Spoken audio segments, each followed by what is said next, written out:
사도행전 강의 16번째 시간입니다. 건전한 표적의 중요성, 이런 제목으로 말씀을 나누겠습니다. 자, 예루살렘 교회는 이제 주님 앞에 새롭게 시작하여서 아주 뜨겁게 또 무섭게 그렇게 성장하고 부흥하고 있지요. 이런저런 일들이 있습니다. 어제까지 살펴본 내용들도 저희가 충분히 의미 있는 그런 사건들이었죠. 자, 오늘도 중간 점검 같은, 중간 보고 같은 그런 말씀들이에요. 그래서 이런 일들이 있었다, 대략으로 저희 가운데 말씀해 주시는 그런 구절들입니다. 자, 그런데 12절 말씀에 보니까 사도들의 손을 통하여 민간의 표적과 기사가 많이 일어나매 믿는 사람이 다 마음을 같이하여 솔로몬 행각에 모였다, 이렇게 말씀해 주고 있어요. 눈에 띄는 것은 표적과 기사죠. 표적과 기사. 저희가 일상에서 쓰는 말은 아니에요. 저희가 뭐 동네에서 어머 저기 표적이에요. 뭐 학교에서 어머 기사예요. 뭐 이렇게 하진 않아요. 성경 용어고 저희가 교회에서 쓰는 말이라고 할 수 있어요. 자, 그런데 어떤 의미인가? 어떤 의미? 자, 먼저 그 표적과 기사의 통로가 된 분들은 사도들이죠. 사도들, 예수님의 제자들, 가룟 유다 빼고 마띠아 들어가서 12명이었겠죠. 그 사도들이 민간의 표적과 기사를 많이 행했다는 것이에요. 교회 리더들이 하나님의 축복의 통로, 역사의 도구가 되었다, 그렇게 저희가 볼 수 있겠죠. 여러분, 이 일을 위해서도 기도해 주시면 감사하겠어요. 또 표적과 기사라고 하였어요. 표적과 기사. 이것은 영어로 하면 signs and wonders, signs and wonders. 그 미국 뭐 복음성가, 뭐 CCM 이런 거 보면 signs and wonders 이런 가사들이 많죠. 저희가 표적과 기사라고 하는 것을 영어권에서는 그렇게 하기 때문이에요. 자, 먼저 표적이라고 하는 sign은 무엇인가? sign. 정의를 먼저 말씀드리면 예수님과 예수님의 사람들을 통해 하나님의 일이 세상에 나타나는 것, 이것을 표적이라고 하죠. 사인이라고 하는 것이에요.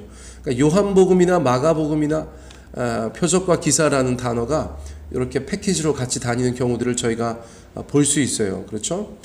그런데 특별히 표적에 관해서는 요한복음 20장 30절로 31절 말씀에 보니까 예수께서 제자들 앞에서 이 책에 기록되지 아니한 다른 표적도 많이 행하셨으나 오직 이것을 기록함은, 오직 요한복음에 있는 표적들만 기록한 것은 너희로 예수께서 하나님의 아들 그리스도이심을 믿게 하려 함이요 또 너희로 믿고 그 이름을 힘입어 생명을 얻게 하려 함이니라. 요한복음에 왜 그렇게 많은 표적들을 기록해 놓았는가? 믿게 하려고, 예수님을 믿게 하려고, 예수님 안에서 생명을 얻게 하려고. 그러니까 우리가 성경 보면서 예수님의 표적들을 보면서 예수님 믿어야겠죠. 그렇죠? 우리의 삶에 주님의 표적 드러나기를 또 구해야겠죠. 자, 그런 것입니다. 하나만 더 살펴보면 마가복음 16장 20절, 제자들이 나가 두루 전파할새 주께서 함께 역사하사 그 따르는 표적으로 말씀을 확실히 증언하시니라. 말씀만 계속 전한 것이 아니라 그 말씀대로 예수가 주다, 예수가 그리스도다, 구원자다, 하나님의 아들, 우리 교회의 머리요 왕이시다, 이제 그 말씀을 전할 때 표적도 함께 나타나니까 그 말씀에 힘을 얻었다, 그런 것이겠죠. 그러니까 교회가 기본적으로 그런 표적들의 통로가 되어야 한다는 것은 분명한 것 같아요. 자, 그 다음에 기사, wonders, 기사들, 놀라운이라는 뜻이에요. 놀라운, 이상한 또는 기이한 일, 이런 뜻이죠. 그래서 표적은 기사의 형태로 나타나죠. 앞에 말씀 나눴던 그 표적, 그 기적적인 일들은 기이한 일이죠. 인간의 눈으로 볼 때 일상적이거나 평범한 일이 아니고 기이한 일이잖아요. 그러니까 표적은 기사의 형태가 되는 것이에요. 그래서 표적과 기사, 기사와 표적, 그렇게 함께 표현되는 것이죠. 표적은 평범하지 않습니다. 일상적이지 않습니다. 아주 이상하고 기이하고 놀랍습니다. 그래서 표적과 기사라는 것이에요. 표적은 교회를 통한 하나님의 일하심이고, 그러므로 오늘날도 교회와 성도를 통하여서 하나님의 일하심이 나타나는 것이, 드러나는 것이 대단히 중요하다. 그런 요점을 가지고 말씀을 나누는 것이에요.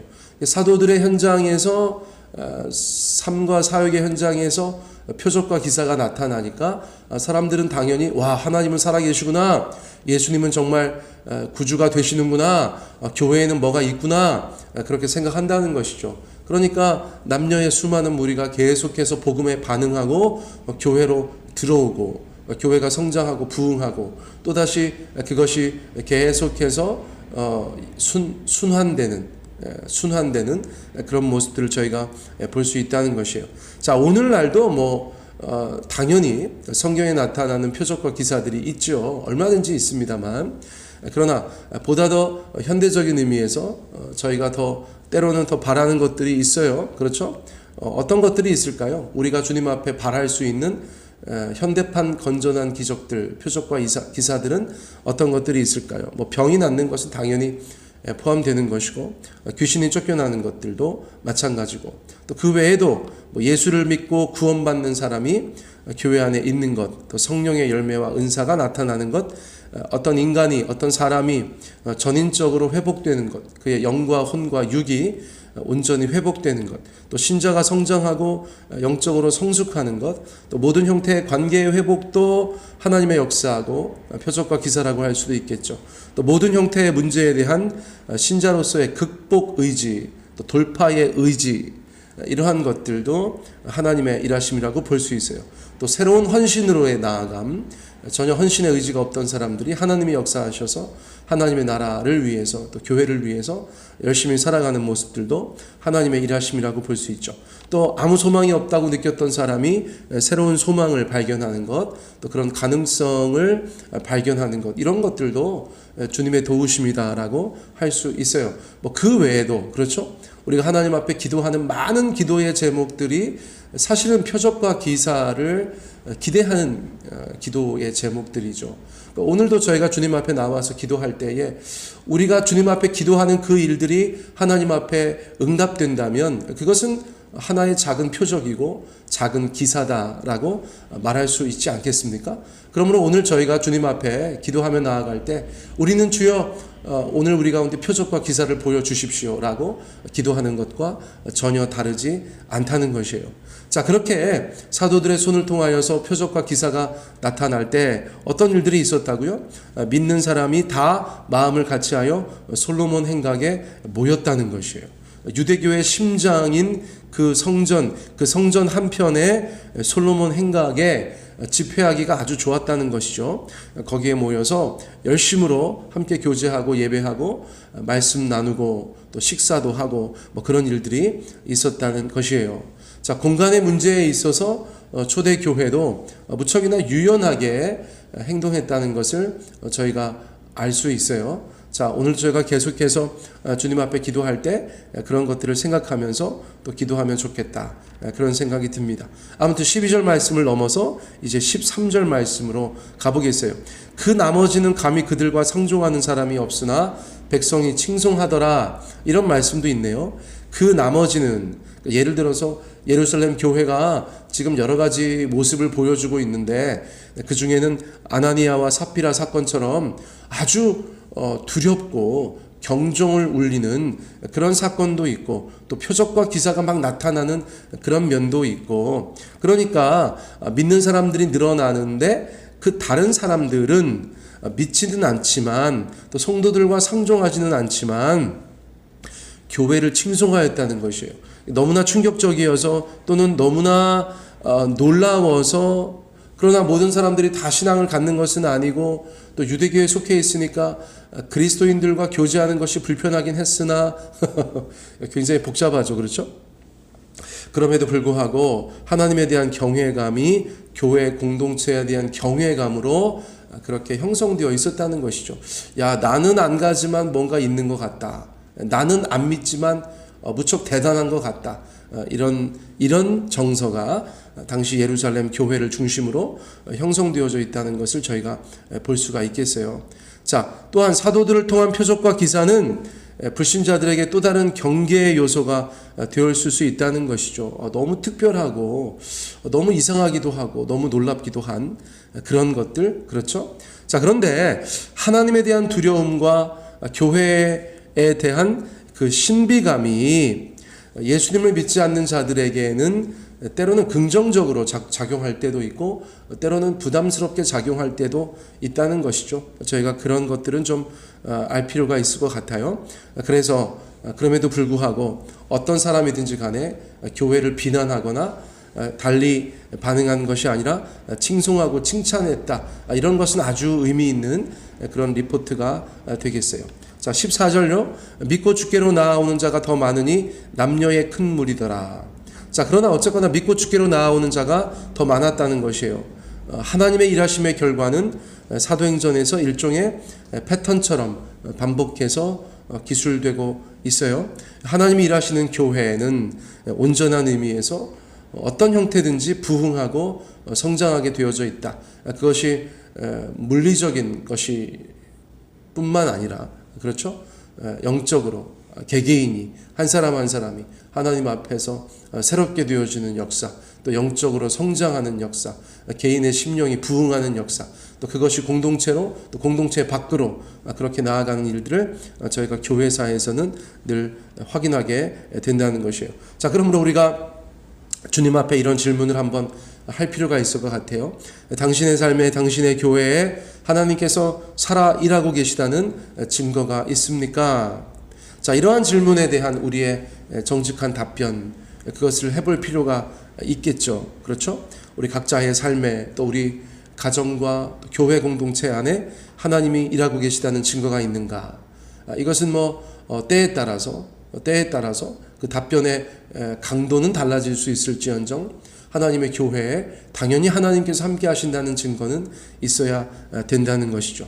자, 그런데 여기에서 한 표현이 굉장히 의미 있는 표현이 있어요. 무엇인가? 남녀의 큰 무리다, 이것이죠. 남녀의 큰 무리다. 자, 왜 이것이 그렇게 의미 있습니까? 여러분, 저희가 오병이어 사건도 다루고 있지만 주일날 남자만 5,000명, 그쵸? 거기에 여자는 없어요. 예를 들어서 수요 예배 때 사무엘 상을 다루고 있는데 다윗이 광야로 가서 아둘람 굴로 가죠. 아둘람에 함께한 자가 처음에 400명이다. 나중에 600명이다. 거기에 여자는 없어요. 자, 유대인들은 남자만 셌어요. 남자만. 그런데 성경에 처음으로 남녀의 큰 무리가 있다. 남녀의 큰 무리가 있다. 이런 기록이 있는 것이에요. 자, 이것은 우리가 생각할 때 21세기에 당연한 거 아닌가, 그렇게 생각할 수 있지만 당시의 유대 정서와 문화를 생각할 때 혁명적인 용어의 변화다라고 저희가 볼 수 있다는 것이에요. 자, 남녀의 큰 무리, 심지어 성경에서도 이렇게 표현된 것이 처음이다라고 볼 수 있어요. 자, 우리 주님은 양성평등을 태초부터 주장하셨어요. 할렐루야. 사람들의 마음이 못 따라가는 것이죠. 그렇죠. 이번 대선 지나면서 자꾸 남녀 간의 갈등을 부추기는 모습이 있어서 저는 무척이나 못마땅했거든요. 하나님의 마음은 무엇입니까? 여러분, 남녀의 갈등을 부추기시는 것이 아니고 남녀가 모두 사람으로서 하나님 앞에 서로 사랑하고 위하고 서로 존중하고 아끼는 그런 존재로 만드셨고 의도하셨다. 교회 다니시는 분들, 예수님 믿는 분들은 세상에서 누가 뭐라든 이러한 것을 알고 계셔야 되고 삶 속에서 실제로 실천하셔야 돼요. 우리 남자세요?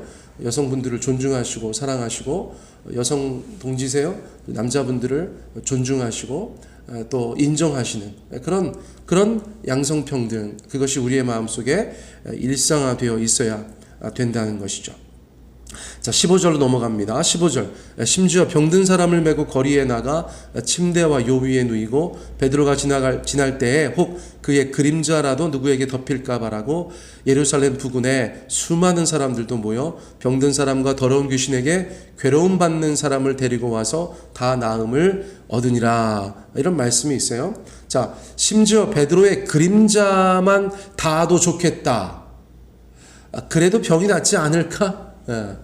이것이 바른 기대였다고 저희가 볼 수 있을지 없을지는 논쟁의 여지가 있을지언정 중요한 것은 민간에 많은 사람들이 심지어 그렇게까지 기대할 만큼 교회에 대한 기대감이 커졌다는 것이죠. 뭐 젊은 애들 쓰는 말로 교회 이즈 뭔들, 뭐 베드로 이즈 뭔들, 당연히 교회 가면 되는 거 아니야? 당연히 베드로 만나면 되는 거 아니야? 이런 생각들이 있었다는 것이죠. 그렇죠. 그래서 뭐 그림자가 닿았다든지 그림자가 닿아서 병이 나았다든지 그런 말은 없어요. 사람들이 아마 그 정도로 기대했다는 것일 거예요. 그러나 이 기대감은 참 부럽다. 그렇죠. 요즘에는 누가 뭐 교회 가서 교회 가면 돼. 목사님 만나봐 돼. 이런 기대감들은 많이 없어진 것 같아서 갑자기 얼굴이 뜨거운데, 자, 그러므로 우리가 주님 앞에서 이 일을 위해서 더욱더 기도해야 된다는 것이죠. 주님 앞에 나아가면 당연히 돼. 교회 나아가면 해결될 거야. 주의 종을 만나서 기도받아. 뭐 이런 기대감들이 우리 안에 다시 회복되기 위해서 함께 기도해야 될 것이다. 이제 그 말씀을 드리는 것이에요. 자, 오늘 제가 사실은 설교 제목에 많은 것들을 다 담았다고 생각해요. 건전한 표적의 중요성. 자, 건전한 표적은 하나님의 교회 공동체 가운데 마땅히 있어야 되는 것이다. 그것을 위해서 기도하자. 그 표적은 하나님의 드러나심이고 기사는 놀라운 것인데, 우리 교회를 통해서 우리 안에서 하나님의 역사하심으로 이런저런 모양의 건전한 표적과 기사들이 있으면 좋겠다. 각자의 기도 제목과도 무관하지 않다. 우리가 주님 앞에 드리는 기도 제목들이 응답될 때 그것은 우리 가운데 하나님의 살아 역사하심의 표적이고, 또 우리가 주님 앞에 기도했다는 것 자체가 일상적이고 쉬운 것은 아니기 때문에 그것이 기사의 형태로, 놀라움으로 우리 가운데 다가올 수 있다는 것이죠. 그러면 우리 안에는 믿음이 커지고 우리를 바라보는 세상에는 하나님과 교회를 향한 기대감이 있을 수 있고, 그것이 또 다른 성장과 부흥으로 다시 선순환되는 역사가 있게 된다는 것이죠. 자, 그러므로 교회는 어쨌거나 하나님의 일하심이 드러나는 그런 공동체여야 한다는 것이에요.